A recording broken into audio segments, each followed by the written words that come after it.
नमस्कार। साहित्य तक के बुक कैफ़े के एक दिन एक किताब में मैं जयप्रकाश पांडे आपका स्वागत करता हूं। आज शुक्रवार है और वादे के मुताबिक मैं एक कविता संग्रह के साथ उपस्थित हूं। यह कविता संग्रह है आस्तिक वाजपेयी का। नाम है इसका उम्मीद। आस्तिक युवा कवि हैं। मध्य प्रदेश के भोपाल में उनका जन्म हुआ। मौलाना आज़ाद राष्ट्रीय तकनीकी संस्थान से उन्होंने बीटेक किया है। भारतीय मार्गी और पश्चिमी शास्त्रीय संगीत में उनकी गहरी रुचि है। पहला कविता संग्रह उनका थरथराहट नाम से आ चुका है। यह दूसरा कविता संग्रह है और आप जानते हैं कि मैं कविता संग्रहों के बारे में अपनी राय रखने की बजाय हर संग्रह से 4 कविताएं कुल पढ़ता हूँ जो मुझे विभिन्न विन्यास और विभिन्न विषयों की पर आधारित लगती हैं। इसका आशय यह होता है कि आप खुद यह जान सकें कि कोई कवि विशेष हमारे समय में किस तरह की का सृजन कर रहा है, कैसी रचनाएं लिख रहा है। इस संग्रह से जो मैं कविता पढ़ रहा हूँ उसका शीर्षक है हस्तिनापुर। वे जा रहे हैं घोड़ों पर, रथों पर, पैदल और लाचार। वे जा रहे हैं हाथों में लहू और विध्वंस की गंध लिए। वे याद करते हैं हस्तिनापुर को जहाँ से वे गए थे लड़ने कुरुक्षेत्र। उन्हें यह नहीं पता कि वह हार कर आ रहे हैं या जीत कर। कुरुक्षेत्र उनके शरीरों पर लिथड़ा हुआ वहाँ जा रहा है जहाँ विजेता की घोषणा होनी है। वे जानते हैं कि युद्ध ने उन्हें प्रेम करने योग्य नहीं छोड़ा है। रास्ते में लड़कियों को जवान उम्मीद से देखते हैं, बूढ़े लिप्सा से। उन्हें पलटकर कोई नहीं देखता। वे छोटी अभी उगी घास पर विराट बरगद के पेड़ों को कुचल कर जा रहे हैं। वे प्रश्न पूछ रहे हैं सत्य और धर्म के बारे में। उन्होंने अभी भी अपनी जिज्ञासा को नहीं मारा है। वह आखिरी शत्रु था जो बच गया था। वे चाहते थे कि उनके पास अब उत्तर हों, लेकिन उनके पास केवल कुछ प्रश्न बचे थे। वे एक दूसरे को आंखों से नहीं देखते थे। खुद के लिए घृणा रिस रही थी उन आंखों से। वे हस्तिनापुर जा रहे हैं, एक दूसरे को उम्मीद नहीं, थकान से ढोते हुए। वे यह भी नहीं जानते कि युद्ध समाप्त हो गया है या नहीं। वे हर लड़ाई में थोड़ा थोड़ा अपना घर खोते आए हैं। वे जहाँ जा रहे हैं वहाँ घर नहीं बचा है। खुद को कुरुक्षेत्र में छोड़कर अपने साथ कुरुक्षेत्र लिए वे हस्तिनापुर जा रहे हैं। बहुत ही अच्छी कविता है जो युद्ध की विभीषिका से लौटते सैनिकों के बारे में है। और युद्ध कैसा भी हो मानवता को ध्वंस करता है। अब एक दूसरी कविता मैं सुना रहा हूँ इसी संग्रह से जिसका नाम है उम्मीद। शीर्षक है जब। मैं संगीत सुनना चाहता हूँ पर हर थोड़ी सी आवाज़ खामोशी में ऐसे गूंजती है जैसे पहली बार ब्रह्मांड में तारे फटे होंगे। उतने ही अप्रत्याशित, उतने ही अकेले आसमान में बादल आ गए हैं। वह काले से गुलाबी हो रहा है, बारिश होने वाली है। यूकेलिप्टस का लंबा पेड़ हवा में डोलता है, उसके साथ आसमान में डोलता है। मिट्टी में गीलेपन की महक आने लगी है पानी की पहली बूंद के पहले। जब तुम नहीं हो मैं इतना अकेला हूँ, मुझे दिखता है नीम के पेड़ से एक पत्ती गिर रही है।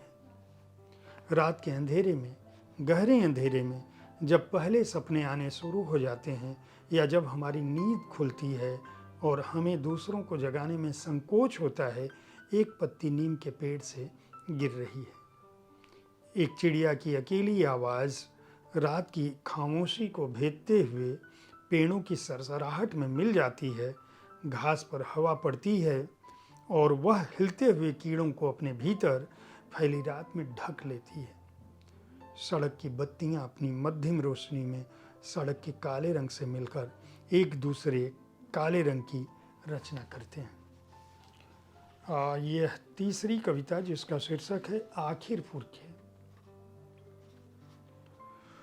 तुम कहाँ हो अब मैं भूल जाऊंगा अपमान, घृणा ईर्ष्या तुम कहाँ हो? मैं अकेला रोता हूँ, क्या तुम जानते हो? और मुझे हर बार अपना सब छोड़ना पड़ता है। तुम कहाँ हो? तुम कहाँ हो दादा दादी? अपने इस टूटे हुए पोते को पोस लो। तुम कहाँ हो माँ? मुझे अपने में समेट लो, जैसे कभी सूरज ने नींद को समेटा होगा अपने एकांत के अंधेरे में। मैं तुम्हें बुलाता हूँ पूर्वजों, तुम कहाँ रहते हो? यह तो शायद तुम्हें ही पता है। मैं सब खो रहा हूँ, तुम कहाँ हो? मैं जो हूँ वह खो रहा हूँ, तुम कहाँ हो? मेरा ना होना भी खत्म हो जाएगा, तुम कहाँ हो? शायद वहीं जहाँ रहते हो उतने की लाचार, उतने ही अकेले जितना मैं सब कुछ भूल कर याद करने में। हम पूछते हैं तुम सब कहाँ हो? पूर्वजों को याद करते हुए यह कविता आस्तिक वाजपेयी की, और इस संग्रह से जो मैं चौथी कविता पढ़ने जा रहा हूँ उसका शीर्षक है खोना। जब पहली बार मैं स्कूल में डांट खा रहा था, तुम पीछे खड़ी थी। तुम हर बार तब थी साथ जब मैं सुबह नहीं उठ पाता था। तुम भोपाल की शांत ठंड प्रचंड गर्मी में मिली हुई हो। तुम थी हमेशा, जबकि मैं जानता भी नहीं था कि जो थी वह तुम थी। मेरे कमरे की दीवारों के कोने में, जब मुझे पता भी नहीं था कि तुम हो, मैं तुम्हें खोज रहा था। तुम वहाँ थी उस समंदर के पास के शहर में, मुझे पता नहीं, पर मैं तुम्हें इस शहर की ठंड में खोज रहा था, जहाँ हर इच्छा और हर कहानी के पीछे तुम थी, जो जगह तुम्हारे बिना पूरी नहीं थी। जबकि तुमने भोपाल कभी नहीं देखा। तुम सागर की हर ठंड की धूप में थी, जिसमें अपने ताऊ के पुराने घर में मैं बैठा रहता था। तुम थी तब प्रशांत अरुण की तरह, मेरे बेचैन चित्त की तरह तुम बेल के पेड़ के पीछे खड़ी थी। तुम समंदर के किनारे के शहर में तो वास्तव में थी। तुम्हारी हंसी, तुम्हारा गुस्सा, तुम्हारा संकोच। मैं बेवकूफ़ी में और हठ में अपना समंदर और तुम्हें छोड़ आया हूँ। रात में जागते, दिन में गुस्सा होते, झल्लाते और संभलते, अपनी हंसी, अपना गुस्सा और अपना संकोच भूलकर कमरे के कोने को देखता हूँ, तुम वहाँ खड़ी हो। आस्तिक वाजपेयी की ये कविताएं विभिन्न विन्यासों के साथ हैं। युवा कवि हैं।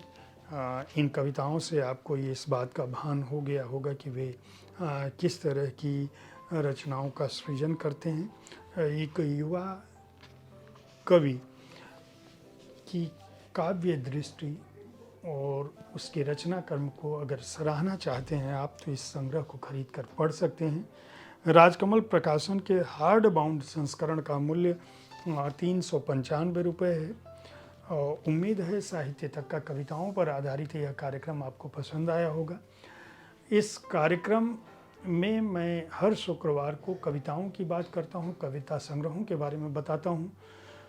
मेरे वरिष्ठ सहयोगी संजीव पालीवाल जी की पाठ्य शैली काफ़ी अच्छी है। अगर आप अच्छी कविताएं सुनना चाहते हैं तो उनके कार्यक्रम को भी सुन सकते हैं। आज की कविता में वो ये हर दिन किसी न किसी कविता के साथ, खासकर प्रेम विषयक कविताओं के साथ उपस्थित होते हैं। इस कार्यक्रम के बारे में अपनी राय से अवगत कराना न भूलें। हमारे कार्यक्रम को देखते रहें, कविताओं को, कविता संग्रहों को भी खरीदते रहें, पढ़ते रहें। धन्यवाद।